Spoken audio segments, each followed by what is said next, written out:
All right, today we got an interview with Niko Pease. He is an artist and engineer from Syracuse, New York. Niko, what's up? What's going on, man? Chilling. It's working. What's going on, guys? First question I got for you.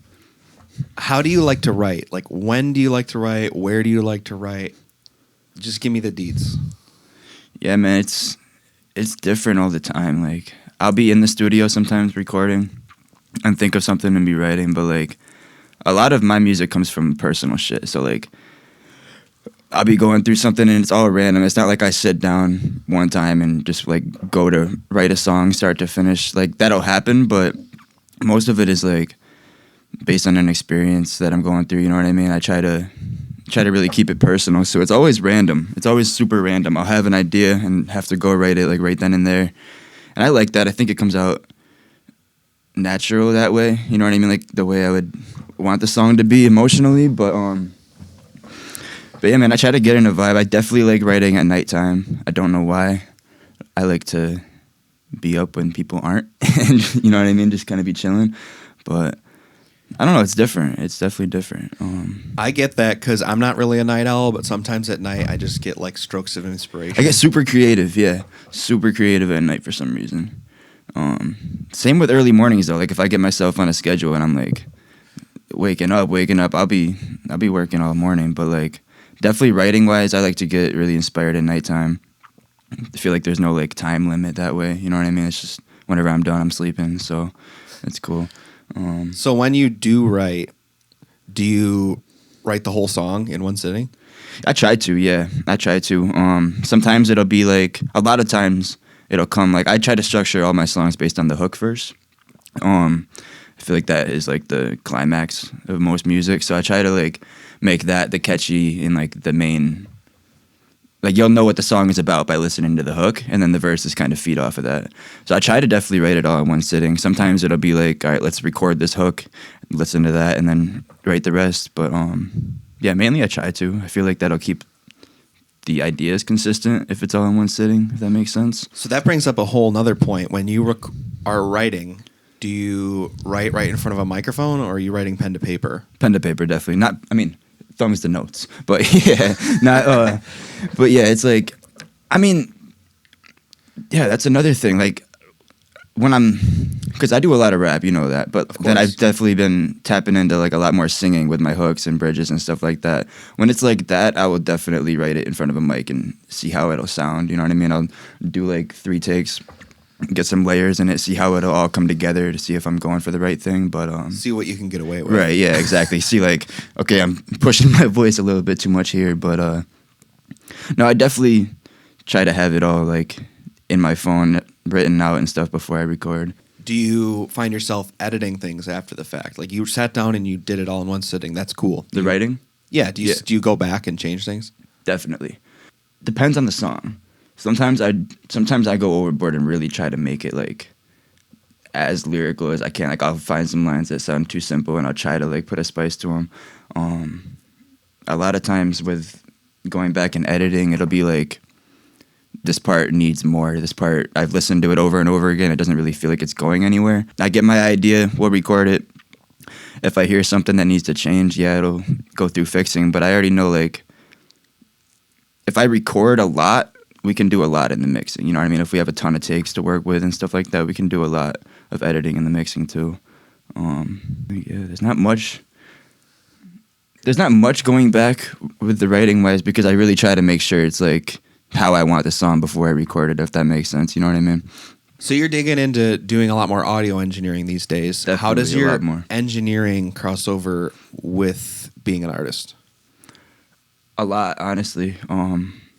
I've been, just by work and like, I don't know the word, but doing something every single day, you get better at it. So like, I definitely hear a lot more. I feel like my overall productions now, what I'm creating is way more creative in a sense. Now that I've been mixing for so long and recording other people, I'm getting way more of like, I'm consuming a lot more music that way, hearing a lot more ideas, way more inspiration, learning a lot more of what I can do with audio on a mixing perspective. So like, if I want to make this part sound like this, I know how to now. I know it's a possibility. You know what I mean? Stuff like that. But no, I definitely like it because I would always try to like mix my own stuff and then send it to another person. But now it's kind of like if I need to, bro, it's all me. You know what I mean? I like that a lot. Having the freedom to just create like that on all aspects of it. You know what I mean? Yeah, I like how you're talking about the engineering of your own. Yeah, definitely. Stuff. Yeah. Like you're talking about it like it is art, which is cool because I feel like it's more encompassing than just writing or something like that. No, 100%. I like that's kind of why I tapped into the whole engineering aspect of it. I like the process. I fell in love with the production of it. You know what I mean? Like, yeah, I'm always an artist, but I don't know. I just really enjoyed how the song is created. You know what I mean? I like that. That's awesome, man. That's the same reason I got into it. Yeah, definitely. Definitely. What do you think makes up your signature sound? My signature sound. So when it comes to mixing and stuff, I got a lot of clients who like to put the vision in my hands, you know what I mean, and go creative with it on the production side. That's where I think, I don't know, I've had a lot of people tell me that that I can help them with their vision and stuff like that. So I think my signature sound in a way would just be like all the effects going on in the music. I don't know how to explain it. For an engineering basis, at least. You're keeping it spicy, right? Is that what you say? Definitely, like that's the way to put it. It's not boring. Right, exactly. Yeah, I try to do my best to like, okay, they just recorded this whole song. I could just leave it at that, or we can try to really turn this into an arrangement right now. You know what I mean? So I try to always put my creative input on it. And if the artist doesn't like it, they don't like it. We go right back to what it was. But it usually turns out better than worse. You know what I mean? I like that. Yeah, man. I feel the same way. Like I've been told before that someone called it the microwave test. Like if you get up and go to microwave something for 30 seconds, 45 seconds, you shouldn't be able to come back and the song sounds the same. Right, yeah. So I feel the same way when I'm working. Like I want things to be changing and different sections to have different sounds, so like it keeps the listener engaged. Exactly, yeah, exactly. Because there'll be a lot of, especially first-time people who don't really understand like the whole dynamics of a. Because they'll understand the dynamics of a song, but like if you have an extremely chaotic verse and like really dramatic verse and everything, and then you want an even bigger hook, you know what I mean? Like I try to really show them like if we want this hook to be huge, look, we have to build up to it some way. You know what I mean? We have to work around that for some certain things. It's definitely always got to be changing. That's the only way to really keep the listener engaged, if that makes sense. What's coming up next with your artist career? A lot. I need to definitely do more on the planning side of it, but I got a lot. There's going to be a lot for 2022. That's all I'll say. It's going to be a lot for 2022. All right, keep them in the dark. All right. Yeah, no, I mean, we definitely got a couple of videos coming. I'm working on 2 different projects with some homies in Ithaca. Yeah, man, it's just like for the rest of 2021, I've been really, really dialing in on the engineering aspect, so I haven't had much time to really go crazy with the music. But no, it's next year. My goal is to have a song coming every 2 weeks, entire 2022. That's aggressive. That's aggressive. Super aggressive. But that's my goal. That's why I'm planning right now, man. I already have like 10 or 12 in the vault that I can go right now. I think that's super smart. I feel like that's how you like market yourself. Yeah, man, because I've been doing it for a minute, and my problem every single time is I'll focus so hard on one song, then focus so hard on marketing that one song, and then it's like, all right, what's next? And then the whole creation of what's next takes months and stuff like that. So there's always that waiting period. I don't want to have that waiting period. Obviously, I want to take the time. Like that's also the hard thing about as an artist dropping every 2 weeks is you got to give your songs time to grow. You know what I mean? You have to put in the time to market them and give them the attention they deserve. But also, as a coming up artist, you have to be consistent. You got to build a catalog. So that's kind of where I'm at right now. I want to definitely push them as much as I can. If I see one that has a lot of potential, go like pedal to the metal with that one. But I really just want to be consistent. I feel like I've really lacked that lately. So I want to give back by just, here's all the music I've made. You know what I mean? Like, Do you think to crazy keep that up way. with that aggressive of a goal, you're going to have to like rely on a team of people? Definitely. For what I have planned right now is all stuff I've like not produced, but engineered and mixed myself. But like to keep that up, to keep it going every 2 weeks, I'm definitely gonna need to come up with a video group, an engineering group. You know what I mean? Just a team behind it, especially for marketing. I've always been huge on like do everything yourself, which is great. I love that. Like then nothing's wrong if you're doing it yourself. You know what I mean? But like So we hope. right. But it definitely helps to have people do the work that you don't have time to do. You know what I mean? I'm not at the level yet, but if you can just spend all the time creating, have someone else work the marketing end, someone else work the photography, videography end, stuff like that, like you can achieve so much more as an artist. But like, I feel you, man. I'm getting there myself. Yeah. With my business and everything. Right? No, so. there's definitely you can. I'm all for like do everything yourself at first, but when it comes time to like expansion and growth, you can't be 5 people at once. You know what I mean? Yeah, you can't scale up by yourself. No, definitely not. Definitely not. You got to get some hands, and that's just like depends on who you want to hire, who you want to bring on. You know what I mean? They all got to be aligned with the same vision in mind. But no, it's definitely always a good idea to have more than one head going into a project for sure. What does your mixing process look like? Process being like just like a breakdown of how I'm mixing. Hi, I'm Steve. I want a mix from you. All right, then, yeah, man, I would pretty much just ask you, we would talk about the song, figure out what really the end goal is. We'll talk about what they have in mind for the song, what I can do to help them with that. And then, yeah, if the client's down, we'll go from there. They'll send me their song. I like to get everything. I'm like super OCD with my mixing, so I like to get everything, color coded, named, organized, everything like that, so it looks nice. And then from there it's just like depending on the song. Obviously, every mix is different, but generally it's you do all the cleanup first. You make sure everything is going smooth. I like to get all my tuning and stuff done first, like Melodyne and stuff. You know what I mean? I like to have everything raw as good as possible before I start adding in all the effects and the plugins and stuff like that. And then from there it's pretty much just bringing it to life. Add what it needs for the presence. Add what it needs for the mix really to come together. And I don't like to. It's gonna bite me in the butt in a little bit when I get like more busy, but I don't like to do a certain number of revisions for clients. I feel like it's iffy sometimes. If you tell someone you have 2 revisions, they're one going to be reluctant to use them, and 2 they're going to be.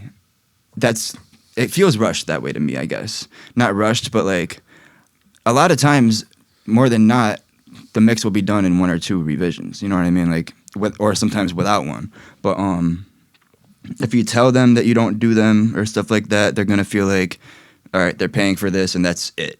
No changes, you know what I mean? I like to have the flexibility of like, oh, you hear this? Let's go, let's work on it. Let's make the sound as best as it possibly can be before it drops. Yeah, I totally agree. I do unlimited revisions. I just don't definitely feel the need. No, there's no need to limit it. I mean, if we're on version 16 and things just aren't working, we're just not a good fit at that right, point. Exactly. I might as well just send them their money back and Literally. say, hey, look, this is you might work out better with someone else. It's not personal. Because at that point, exactly. It's taking that much time, but usually they're happy with if it's the right fit. You know what I mean? Usually Absolutely. They're happy with 2, 3 revisions. We're moving on. Yeah. I'd rather have the pressure be on me, and then I just keep getting faster. I guess if that makes sense. Exactly.